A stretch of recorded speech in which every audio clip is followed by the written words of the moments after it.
Why is it that a narcissist will praise you to high heaven in public, but tear you to shreds in private?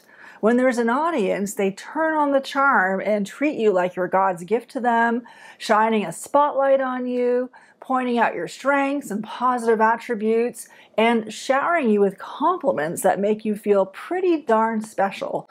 They boost you up, making you believe you're exceptional and kind and capable. But then, behind the scenes, when no one's watching, a chilling transformation unfolds. They make a 180-degree turn. That same individual who seemed to be your biggest cheerleader in front of everyone now is taking verbal stabs at you, cutting you down to size, finding fault with everything about you, and replacing those praises that they showered you with insults and contempt, using words as weapons to chip away at your confidence and sense of self. You might be wondering, why on earth does this happen? How does someone go from admiring me one moment to tearing me down the next? What is true in this equation anyway, the praise or the contempt? And why do narcissists praise you in the first place? Especially when they are the ones who believe that they are superior and they crave to be praised and the center of attention in public. Well, here's the deal. This public praise mixed with private abuse is a calculated manipulation strategy with multiple layers. And I'm going to unpack the layers for you in this video so that you understand exactly what is going on, because knowledge is power, my friend. And once you have that, you can adjust to the narcissist in your life accordingly. And if you're not experiencing this kind of abuse, having this knowledge is still power anyway, because there's much more of this kind of covert narcissistic abuse going on than many people realize. So the more light we shine in the darkness, the less power it will continue to have. Now first, before we get into it, for those of you who are new to my channel, welcome. I'm Shaneen Megji. Welcome to my channel on Toxicity is Not Your Destiny, where I create videos every single week to empower you to navigate toxic relationships in your life from a biblical, practical, and spiritual perspective. So if you'd like to receive this regular content from me, do subscribe to my channel and click on the bell to be notified every time I upload a video. Also, I have some exciting news to share at the end, so please stick with me for the whole video. Now, let's dive into the subject. The public praises, flattery, and compliments of a narcissist can show up in many different ways. It can look like a raving introduction by the narcissist where they are highlighting all of your accomplishments, talents, and strengths in front of a group of people. They could be raving about you when they bring you up to others. It could look like the narcissist being extra kind, affectionate, nurturing, sweet, caring, affirming, or generous with you in public. It could look like the narcissist posting the most memorable photos of you and them on their social media accounts. It could look like them celebrating your milestones with public announcements to the world of how amazing you are and how blessed they are to have you in their lives, or throwing a top-notch, expensive, over-the-top birthday for you, or buying you an expensive present and presenting it in public. Now, there is nothing narcissistic or manipulative about these actions in and of themselves. Many people will do these kinds of gestures to express their love and appreciation for people they care about. Where it gets sinister is when the person who is doing these gestures publicly has a habit of transforming themselves into a completely different person behind closed doors and treating you destructively with their attitudes and words when the outside world is not watching. Now, there are several reasons why narcissists do this. Number one, image control. It is important to the narcissist that they be viewed as the hero, the amazing husband or father or wife or mother or boss or teacher or mentor. When they heap praise on you in public, it's not just about making you feel good. Their underlying motive is to win social approval. They want others to see them as the heroes, the ones who uplift others, the kind of boss, husband, wife, or partner that everyone else wishes they had. They're essentially aiming to secure their spot as the good ones in the psychological game. The second reason is that it's also about constructing a facade, an image of a harmonious relationship. The narcissist is saying, look at us, the supportive pair, the most amazing couple, the most godly or virtuous family, or the best ministry, or the best workplace, or organization, or environment, or spiritual community, even though the reality behind closed doors and private is a totally different world than what people see. Number 3, narcissists have an extreme need for control. Don't be fooled by the sweet words and flattering gestures in public. It's all part of their calculated strategy, a strategy that lays the foundation for what happens when the curtains close and reality steps forward. It's not just about showing two faces, and there's more to it.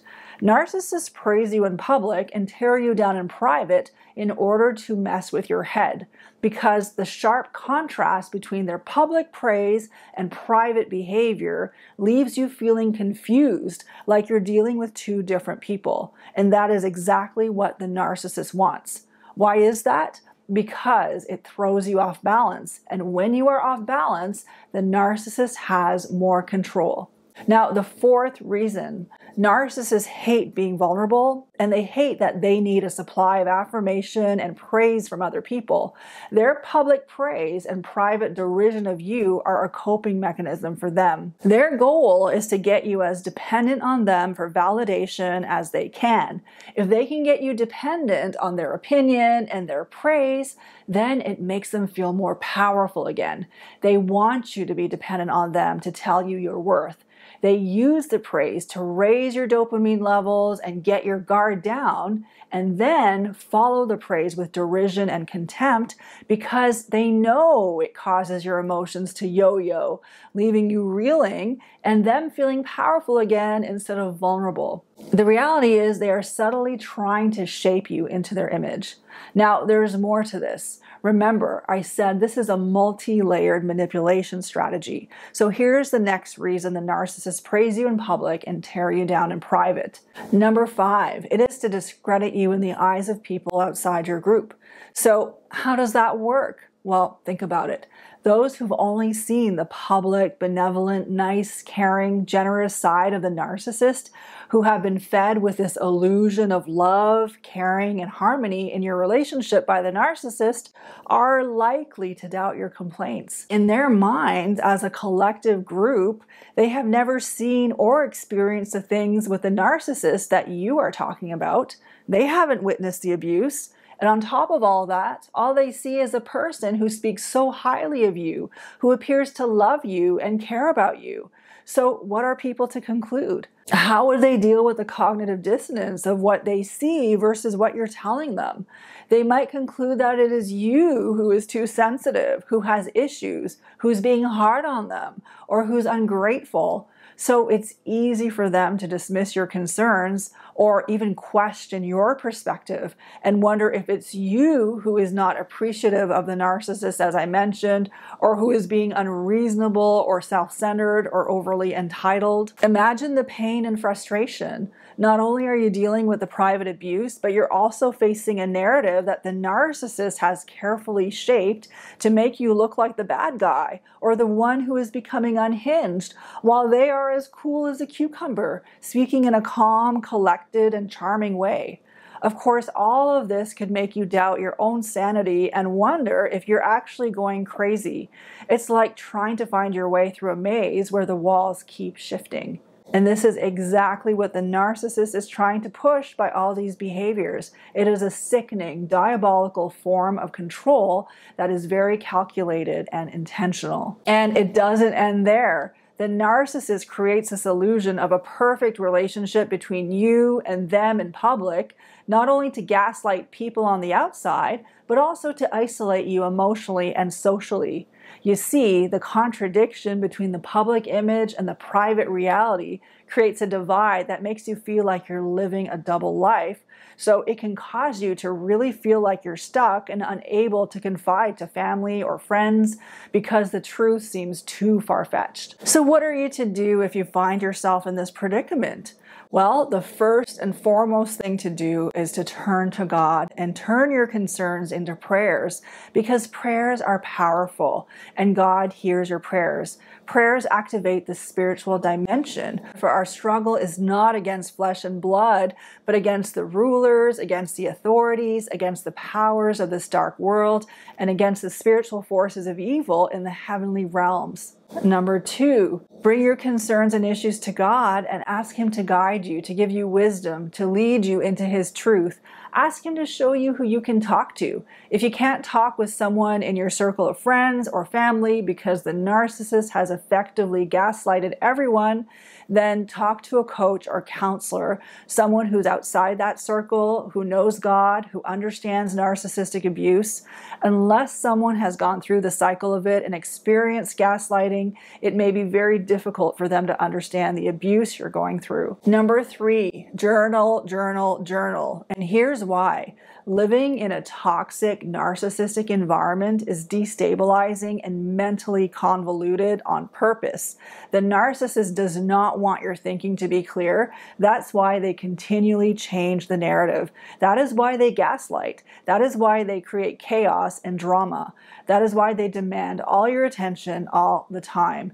In this kind of environment, it is difficult to tell your head from your tail, but journaling helps you to clear your head. It gets the garbage down on the paper, clears your mental channels, and helps you to take one thought and think it through to its conclusion. The clarity this brings is powerful. It can be scary too, because you can't deny what you have put down. Documenting can be also useful if things go to court later. Number 4, educate yourself about gaslighting and narcissistic abuse. Knowledge is your armor against these tactics. And also, when you understand the tactics and what is really going on, you don't have to take it personally. And it will be easier not to put any weight on anything the narcissist says about you, whether it's praise or put downs, because ultimately it has nothing to do with you and never really did. It is all about them and their desperate need for control and power because of how very fragile they are. But they will never admit that to you. They take the focus off themselves by tying you into knots. But now that you understand their tactics, you don't have to let them have any power over you. The Bible says, guard your heart, for it is the wellspring of life. So when you interact with someone who is continuously throwing daggers at you with their words, you do have permission and even a commandment from the scriptures, a commandment of wisdom, to build up protective measures around your heart to keep out such people. It is not wrong, it is not mean, but it is actually wise, because you are called to be a steward of your own heart, and that is where your life flows from. The Bible says your heart is like a well, and it is worth protecting from people who would seek to exploit that. Now, on a different note, shifting gears, I have some news. It's been on my heart to empower followers of Jesus Christ who are trapped in psychologically and emotionally abusive, narcissistic, controlling relationships. My heart is to help them to find healing, freedom, and confidence so that they can fulfill their God-given purpose, knowing that they have a future and a hope. So all that to say, this September 2023, I'm launching a group program called Empowering Women to Recover Their Identity from Narcissistic Relationships. Sorry, men, for now this program is only open to women, but it is on my heart to have a program for men in the future. So this program is going to run for 12 weeks. It is for women who have come out of a relationship with a narcissist and who are engaged in either no contact or minimal contact with the narcissist. You will get to be part of a group coaching experience with me and around 12 other women. This program will empower you to find healing, freedom, and confidence, to set healthy boundaries while keeping your peace, to recover your God-given identity, to align with God's vision and move forward with your life. This program is extremely enriching because you're not just learning from your own experiences, but from other people's experiences as well. So here are the major benefits of signing up for this program. You will have access to the learning material, plus you have not only my support, but also the support of other Christian women in the community. You will not have to journey alone, but have the support of other women and also learn from each other's journeys in addition to into the group coaching with me. You also have the benefit of access to me, my co-coach, and a community of women who are followers of Jesus Christ in a Facebook group where you can ask questions, share your stories and experiences, and seek advice. You would get to participate in this program at a lower discounted price from what I charge for one-on-one coaching. And right now I'm looking to do a group coaching with 4 groups of around 12 women starting the week of September 12th. I have around 10 more spots available and will be offering them on a first come, first serve basis. Maybe you have been suffering abuse with a narcissistic person and right now you are feeling like enough is enough. You want to strengthen yourself, recover your identity, and move forward with your life. If that is you and you feel like you are a right fit to join my 12-week program, I'd love to chat with you. Please click on the link in the description box below to book a 20 to 30-minute call with me to see if you would be a right fit to join the group. And if it's past the date, please don't hesitate to click on the link to learn more about it because there's also a waiting list for you to sign up for the next cohort. I look forward to speaking with you. If you'd like to receive regular content from me, subscribe to my channel and click on the bell to be notified every time I upload a video. Thank you so much for watching. I appreciate you. I look forward to seeing you in the next video.